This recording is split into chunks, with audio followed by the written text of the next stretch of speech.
It might be about time to invest in a snowblower. Yeah, we're not dealing with that much snow, but we're Right. gonna be, having to shovel ourselves. That's for sure. I think this is going to be more of a broom kind of day. Yeah, I don't really think we're going to need to get out all of that snow removal gear for about an inch of snow, which is about what we're going to see here in the metro when this is all said and done. But there are places in northern Indiana that will see slightly higher totals than that, more so in that 2 to 3 inch range, where the snow has already started to fall. This is a look up the I-65 corridor in Lafayette, where the snow has started to stick to those bridges and overpasses, and you can see on the roadway there underneath of I-65 certainly looks like the snow is coating most of these roadways up in Tippecanoe County. Want to show you another view up 65, this one near Frankfort and Clinton County, so certainly noticing that the snow is falling here, visibility is low, and it is taking over the interstate. That's I-65 there as well. So ramp systems, they're going to be slippery.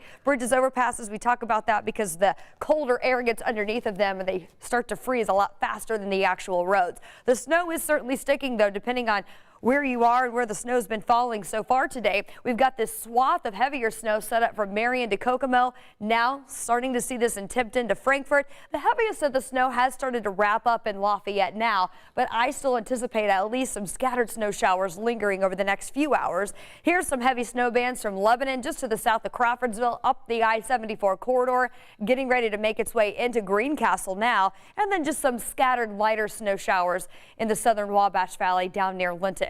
Here's the bigger storm system overall. This is still tracking in our direction. This is really just a quick clipper system. Usually in a typical winter, this would not be that big of a deal. It would come through, drop 1 to 2 inches of snowfall, and then move on, and then we'd clean up relatively quickly. The reason we're focusing on this so much is because we haven't seen any snow really this winter. We've picked up less than an inch so far here in Indianapolis, and I believe we're going to see that over the next 24 hours. In fact, we've got this winter weather advisory remains in effect through 1 o'clock today from Muncie to Marion, Kokomo, and Lafayette. And that's the same zone that we're forecasting those slightly higher snowfall totals. Impacts a little greater. That's why the National Weather Service issued that. For Marion and Kokomo, 2 to 3 inches still on track. Now keep in mind, this is going to be not just today's event, but all the way through Monday afternoon. We've got a secondary wave that's going to come through Monday morning, especially for the northern tier of the state. So these are 2 waves combined snowfall potential through Monday at 5 p.m.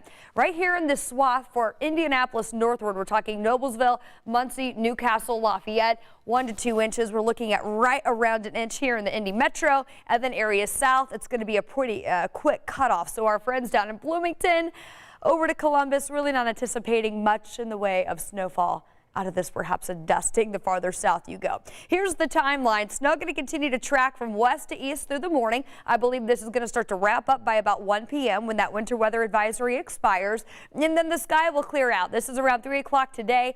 Getting into the evening tonight, your temperature will also continue to drop back from the 20s, eventually into the teens during the overnight. So your forecast for the rest of the day, we're going to call it mainly cloudy, becoming partly cloudy, temperature near 22.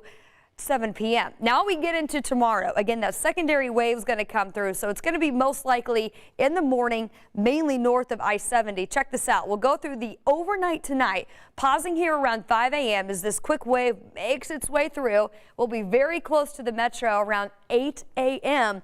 before it eventually moves out Monday afternoon and temperatures recover back to 35. And then it gets colder. 25 Tuesday, a high of just 20 on Wednesday.